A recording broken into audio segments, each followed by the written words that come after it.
واقعہ کربلا تاریخ کا دردناک واقعہ ہے۔ یہ اقتدار کی جنگ نہیں تھی، اقدار کی جنگ تھی۔ دو شخصیتوں کی لڑائی نہیں تھی، دو نظریات کا ٹکراؤ تھا۔ یہ حق اور باطل کا معرکہ تھا۔ یزید ظلم کا استعارہ ہے، حسین ابن علی امن کی علامت ہے۔ یزید جبر کا پتلا ہے، حسین صبر کا پیکر ہے۔ یزید اپنی بدطینت فطرت اور اپنی طب ناہموار کے باعث دنیا پر ذلت و رسوائی، ظلم، جبر، جور و زیادتی کی علامت بن کے ابھرا، اور حسین ابن علی رضی اللہ تعالی عنہ حق و صداقت کا نشان بن کے ابھرا۔ کربلا کے تپتے ہوئے ریگزار میں حسینی اور یزیدی دو کردار سامنے آتے ہیں۔ اقبال نے کہا تھا، موسیٰ و فرعون و شبیر و یزید، ایند و قوت از حیات آید پدید، زندہ حق از قوت شبیری است، باطل آخر داغ حسرت میری است، سرخ رو عشق غیور از خون او، شوخی ای مصرع از مضمون او، تا قیامت قطع استبداد کر، موج خون او چمن ایجاد کر۔ یزید بہدل کی بیٹی محسون کا ناپاک بیٹا تھا، اور حسین محمد عربی کی بیٹی فاطمہ کا شہزادہ تھا۔ یزید دمشق کے اطراف میں سرجون اور جریر، اختل جیسے اوباشوں کے جرمٹ میں پل کے جوان ہوا۔ حسین کے گھر کا دروازہ مسجد نبوی کے اندر کھلتا تھا۔ یزید نشے میں دھت ہو کر کے نمازیں چھوڑ دیتا تھا۔ حسین کی کربلا کے اندر بھی نماز تہجد قضا نہیں ہوئی۔ یزید ظلم کا دوسرا نام ہے، حسین امن کی علامت ہے۔ یزید نے زندگی میں ایک مرتبہ حج کیا اور شراب کے مٹکے ساتھ لے کے آیا، اور اختل اور دیگر گویوں اور مغنیوں کو اپنے ساتھ رکھا تاکہ سفر آسانی سے کٹے۔ حسین ابن علی نے 25 حج سواری ہونے کے باوجود پیدل کیے۔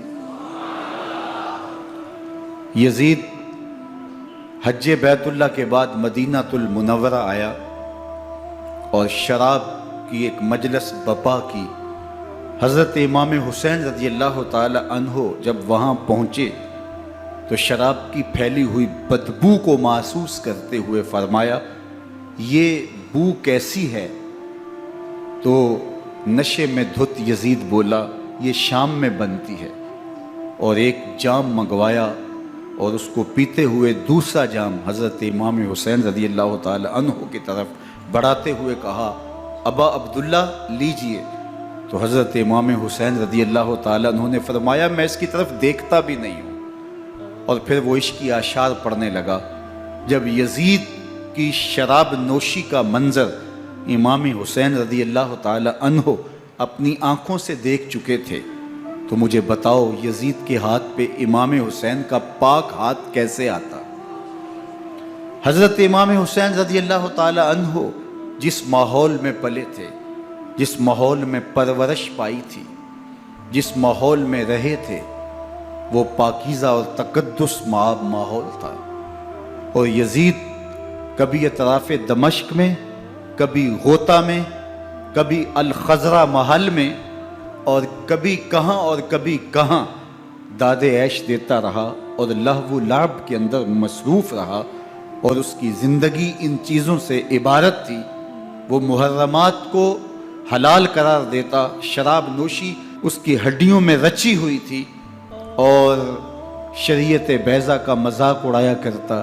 اور حسین ابن علی رضی اللہ تعالی عنہ کی دوستیاں جن لوگوں سے تھی وہ عبداللہ ابن عباس تھے، عبداللہ ابن عمر تھے، حضرت عبد الرحمن بن ابو بکر رضی اللہ تعالی عنہ تھے۔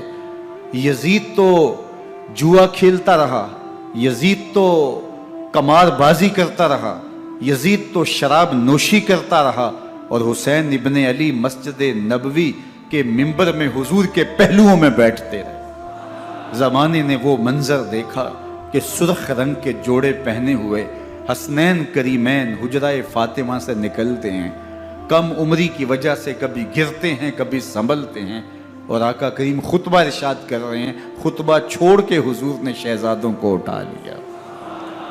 وہ منظر بھی زمانے نے دیکھا۔ حضرت عبداللہ بن شداد کہتے ہیں کہ حضور سجدے میں تھے اور سجدہ اتنا طویل ہو گیا، ہمیں لگا یا تو وحی کا نزول ہو رہا ہے یا پھر اللہ کا حکم آ گیا اور اللہ کے محبوب کی روح قبض کر لی گئی۔ لیکن میں نے جب نظریں اٹھا کے ننکیوں سے دیکھا تو کیا منظر تھا کہ حسین ابن علی حضور کی پشت پہ بیٹھے ہوئے اور میرے آقا سجدے کو طول دے رہے ہیں۔ اللہ اکبر! حسین کے لیے پیغمبر کے سجدوں کو طول دیا جا رہا ہے۔ حسین ابن علی کبھی ممبر پہ حضور کی اطراف میں بیٹھتے ہیں، وہ منظر بھی دنیا نے دیکھا کہ حضور کے مبارک کندھوں پر حسین ابن علی بیٹھے ہیں اور حضور کی زلفوں کو پکڑا ہوا ہے۔ تو حضرت عمر رضی اللہ تعالیٰ عنہ دیکھ کے کہتے ہیں واہ واہ کیسی سواری میسر آئی حسین ابن علی کو۔ تو میرے آقا مسکرا کے کہتے ہیں عمر سواری دیکھتے ہو سوار بھی تو دیکھو۔ اللہ اکبر! حضرت اسامہ بن زید بن حارثہ رضی اللہ تعالیٰ عنہ فرماتے ہیں رات کا ایک پہر گزر گیا اور مجھے حضور سے کوئی کام تھا، میں آقا کریم کی خدمت میں حاضر ہوا، در دولت پہ دستک دی، حضور تشریف لائے تو چادر اوڑھی تھی، بکل کی ہوئی تھی میرے حضور نے، تو میں نے اپنی حاجت کہی تو حضور نے میری حاجت پوری کر دی۔ لیکن ایک منظر میں نے دیکھا کہ حضور نے جو چادر کی بکل فرمائی تھی اس کے اطراف میں پہلوؤں میں ابھار تھے جس طرح اندر کوئی ہو۔ مجھ سے نہ رہا گیا، میں نے پوچھ لیا، میں نے کہا بندہ نواز چادر کے اندر کیا ہے؟ فَكَشَفَهُ، تو حضور نے چادر کو کھول دیا۔ فَإِذَا الْحَسَنُ وَالْحُسَيْنُ عَلَىٰ وَرِكَيْهِ، تو کہتے ہیں میں نے اپنی آنکھوں سے دیکھا ایک پہلو سے امام حسین لپٹے ہوئے تھے، ایک پہلو سے امام حسن لپٹے ہوئے تھے۔ فرمایا یہ میرے بیٹے ہیں، یہ میری بیٹی کے بیٹے ہیں، اے اللہ میں ان سے پیار کرتا ہوں، تو بھی ان سے پیار کر، جو ان سے پیار کرے اس سے بھی پیار کر۔ ان کی محبت کا درس دیا، ان کے پیار کا سبق پڑھایا، کہا ان سے پیار کرنے والا میرے سے پیار کرنے والا ہے، ان سے بغض رکھنے والا میرے سے بغض رکھنے والا ہے۔ ان کی تکلیف حضور کو بے چین کر دیتی تھی۔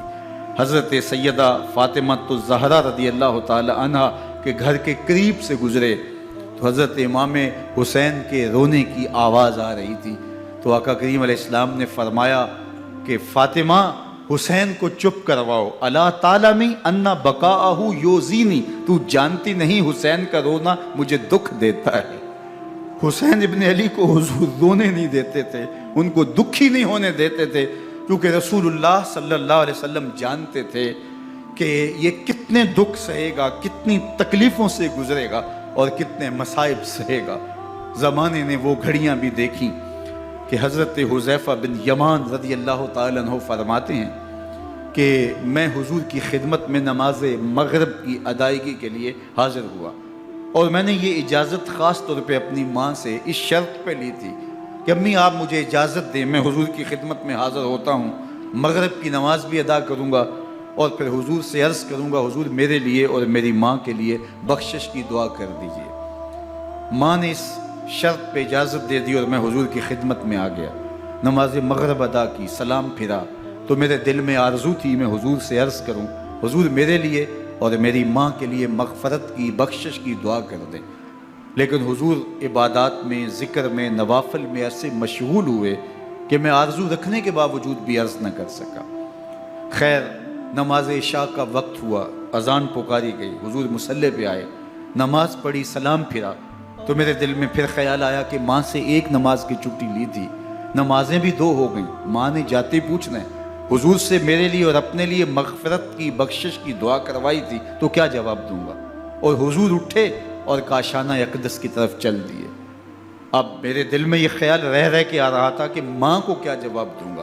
میں تو حضور سے بخشش و مغفرت کی دعا کروا ہی نہیں سکا۔ جب حضور چل پڑے تو غیر ارادی طور پہ میں بھی حضور کے پیچھے چل پڑا۔ چلنے میں تھوڑی سی رفتار تیز ہو گئی، جس سے قدموں کی آہٹ پیدا ہوئی۔ تو جب آواز پیدا ہوئی تو حضور نے رخ پھیرے بغیر فرمایا، من ھذا، میرے پیچھے پیچھے کون آ رہا ہے؟ پھر خود ہی کہا، حذیفہ تو نہیں؟ تو میرا دل دھڑک رہا تھا، قل تو نعم، میں نے کہا جی حضور، میں حذیفہ ہوں۔ فرمایا، ما حاجتوں کا، غفر اللہ لکا ولأمک، کیا کام ہے؟ اللہ تجھے بھی بخش دے، تیری ماں کو بھی بخش دے۔